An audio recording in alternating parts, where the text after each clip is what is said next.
Welcome back to Movie Explained in English. Today I'm going to explain a action-drama movie released in the year 2022 titled Decibel, which was directed by Wong and Ho. Before we start, please subscribe the channel. Your one click means a lot for us. The movie starts in a football stadium, a match between two arch rivals. The spectators are enjoying every second of it and cheering for their respective teams. However, one particular man seems to be scared. He knows something that no one else does, that the stadium will explode if the noise level exceeds 100 decibel. There is an indicator inside the stadium that displays the noise levels. As the scared-looking man is on the phone talking about the possible explosion, a fan overhears him and inquires about the matter. With an anxious look, the man reveals everything about the possible explosion. He then asserts that if a goal is scored, the noise levels will obviously increase. Hearing this, the fan becomes worried, but he knows what he is supposed to do. He has to prevent any goals until the final whistle. Unfortunately, the home team gets a penalty.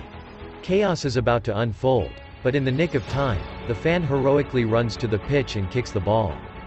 This delays the explosion for the time being, but can he delay it until the full-time whistle? Following this, the movie goes into a flashback. In the depths of the ocean, east of Hiroshima, a Korean submarine named Hala is passing through. Inside, there are several Navy officers trying to protect their country from attackers. The leader of the group ISW. He is the same scared man from the first scene. Unfortunately, one day, they come under heavy fire, as an enemy submarine starts bombarding with missiles. Kong calms his crew down and tries his best to guide them toward safety, but is unsuccessful. At the end, Hala crashes at the bottom of the ocean. The scene then fast-forwards by a year and Kong, who is still alive, has started living a normal life. He has retired from his duties and spends most of his time with his wife, Yoo Jung, and daughter, Sol. One day, as he is heading to a press meet, suddenly, he receives a call from an unknown number. The person on the other end explains that explosives have been planted at an amusement park, and also at a major's house. He then asks Kong to select a location among the two, but as expected, the latter hangs up. Following this, Kong attends the press meet where he is asked about the submarine disaster that killed many crew members. One of the reporters even asks Kong if he did anything to help the situation at all. However, he does not answer any of them and remains silent. Next, the major receives a parcel at his home, and on opening, he finds a bomb inside. At the same time, another bomb is found at the amusement park as mentioned by the anonymous caller. Sadly, before the major can react, the bomb explodes, leaving his whole family injured. In the next scene, Kang's wife, Yoo Jung, receives a call, informing her to arrive at the amusement park as soon as possible. Right then, the bomber calls Kong and orders him to install an app on his phone. He explains that the app will block all other calls and messages apart from his. Kong obviously thinks the entire thing is BS, and refuses to comply, but when the caller threatens to detonate the next bomb, he hurriedly installs the app. And as soon as he does so, he receives the next location which is going to be bombed. To Kang's horror, it is the city's largest football stadium, Asiatic Main Arena. Before hanging up, the bomber warns Kong against informing the police and gives him 60 minutes to save the people in the stadium. Kong wastes no time and rushes to the Asiatic Main Arena where a club football match is being held. He goes inside the stadium and immediately starts panicking after noticing the sheer number of spectators there. Moreover, finding a tiny bomb inside the time frame is also virtually impossible. Just then, the bomber calls Kong and gives him some instructions. Firstly, the bomb works on sound. If the noise inside the stadium reaches 100 decibels, it will get activated. The bomber also reveals that the bomb is inside the VIP sitting area. In the meantime, a news reporter, Oh Dae, hears Kong talking to the bomber. He recognizes him as the captain of the doomed Hala submarine and inquires if everything is fine. Kong simply mentions that a bomb is going to explode if they make too much noise, before walking away. Hearing this, Oh Dae becomes terrified and he starts brainstorming ideas on how to control the crowd. When nothing comes up, he covers his mouth and rushes to the field in an attempt to distract everyone. The plan works for a while and the crowd becomes silent, but soon, he is taken away and the match resumes. Meanwhile, Kong is still on his way to the VIP sitting area, which is exactly on the opposite side of the stadium. Unfortunately, at the same time, the match goes to penalties and a player scores a goal. This prompts the crowd to go wild and the sound level easily crosses 100 decibels, hence activating the bomb. Soon after, an anxious Kong reaches the location and starts searching the room haphazardly. Luckily, he finds the bomb inside an aquarium and takes it out. He then asks everyone in the VIP area to evacuate. All the people comply, and they rush to safety. However, one kid is left behind with only 5 seconds on the bomb timer. Kong, who is already out, sees this and rushes to save the kid. He covers her body with his, and at the same time, the bomb explodes. Fortunately, both of them survive, and as Kong walks out of the room, holding the little kid, everyone claps for him with respect. Later, as Kong is leaving the stadium, he again receives a call from the bomber, who reveals his next target. It turns out to be a local swimming pool resort, which is always sprawling with people. The timer also starts, which is exactly 60 minutes. Since the resort is very far, Kong asks the reporter, O'Day, to lend his car for the day.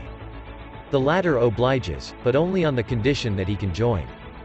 Kong doesn't want to endanger anyone, but since he doesn't have much time, he agrees. On the other hand, as Seoul is returning home alone, she gets kidnapped.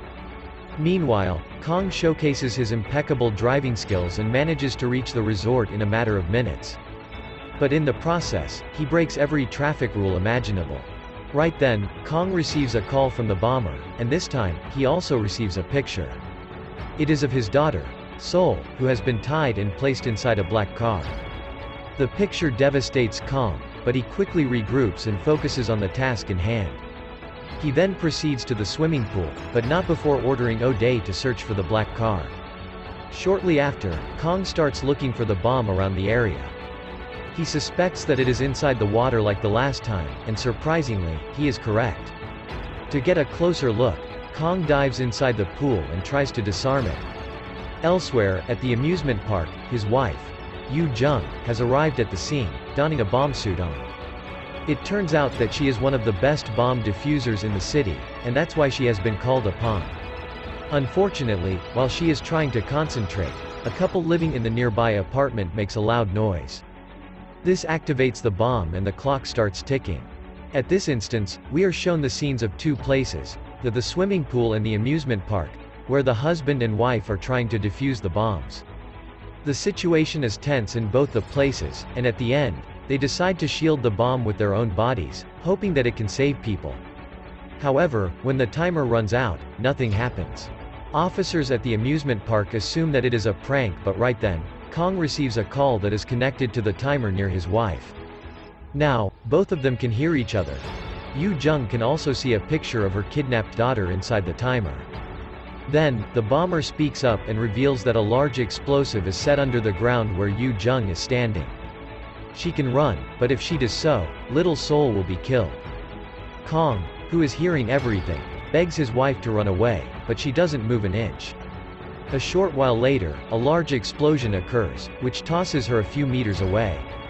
At the parking lot, O'Day discovers the black car he was looking for and somehow opens the door. But as soon as he does so, a small explosion occurs, causing him minor injuries. Kong also arrives at the scene but doesn't find any signs of his daughter inside the car. In the following scene, we are finally shown the mastermind behind all the terror attacks.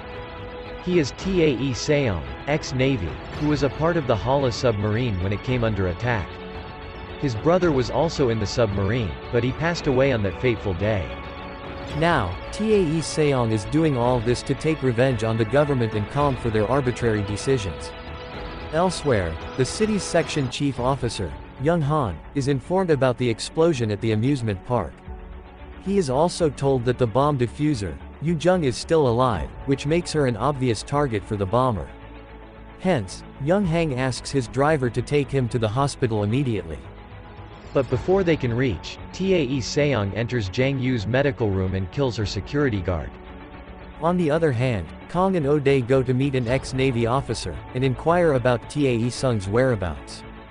The latter gives them an address and so the search begins. After a while, Kong enters the perpetrator's house, where he finds a lot of materials scattered around. These are the same materials that are used to make the bombs. Right then, Kong receives a call from Tae Seong, who holds him responsible for the death of his other co-officers. Kong tries his best to justify himself, but Tae Seong does not listen and suggests he meet him at the Mist Hotel. After this, disguising himself as a doctor, Tae Seong takes Yoo Jung out of her room in a wheelchair to the hallway. In the meantime, Young Han also arrives there but fails to recognize the perpetrator. He instead goes straight to Yoo Jung's room and finds her guard lying dead on the floor. Alarmed, he orders his driver to scan the whole area for Tae Seong. The latter does find him, and initiates a fight. But in the process, he gets killed, allowing Tae Seong to drive away with Jang Yu. Meanwhile, a worried Kong calls Young Han and explains the entire situation to him. He also reveals about the bomb-related materials found at the perpetrator's house. Soon, Kong and O'Day arrive at the Mist Hotel and begin searching for the bomber. But instead, they find Little Soul sleeping on a couch wearing a jacket covered with explosives.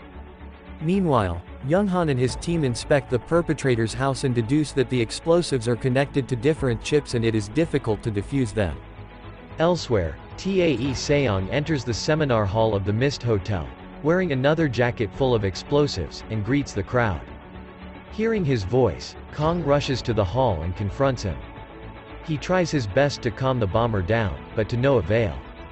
Tae Seong keeps on accusing Kong for the death of his brother, Tae Ryong, and several other officers.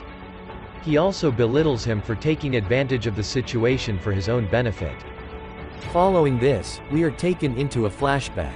It has been 11 days since Hala has been stuck at the bottom of the ocean. Tae Ryong can be seen talking to his brother and mentioning that he has full faith in Captain Kong and his ability to save them. Right then, Kong receives a telegram message from the headquarters, stating that it will take around 15 days for help to arrive. With only 19% oxygen left in the submarine, the Navy officers start to panic. Hence, to control the situation and save as many officers as possible, Kong comes up with a plan. He cuts a string into different lengths and informs the officers that whoever gets the longer length of the string will survive and the others will have to sacrifice themselves. One by one, the officers start pulling the strings from Kang's hand and let fate decide their survival. Tae Seong gets a longer string while his brother, Tae Ryong, pulls a shorter one. Devastated, Tae Seong tries to protest against the captain, but he is pushed away. Then, right before his eyes, Tae Ryong and the others who got shorter strings are forced to leave the place. Back to the present, Tae Seong tells Kong that his wife is trapped inside a car parked outside the hotel. Now, he only has 3 minutes to save both his daughter and wife. He also mentions that Kong needs to take the jacket he is wearing near both to disable the timers. With the clock ticking by, Tae Seong makes the situation even more difficult by attacking Kong. The two go back and forth for a while, but in the end, Young Han arrives and shoots Tae Seong dead. Following this, with only about 90 seconds left, Kong jumps from the top floor of the Mist Hotel and manages to reach his wife. He then defuses the bomb in the nick of time and saves her. But by this time, only 23 seconds are left on the timer. So, without caring about anything else, he drives the car inside the building and finally reaches his daughter. He then gets out of the car and defuses the bomb, right before it explodes. In the last scene, Kong accepts his mistake and takes responsibility for the dead officers in front of the media. He mentions that the incident happened because of his silly decisions and that he should have acted more wisely. The movie ends with Kong visiting the tombstones of the deceased soldiers and giving them his final tribute. That's my explanation for the movie, Decibel. So, what do you guys think about the movie? Write in the comment. Subscribe for more videos like this, turn on notifications, and leave a like to help the channel out. Thank you for watching.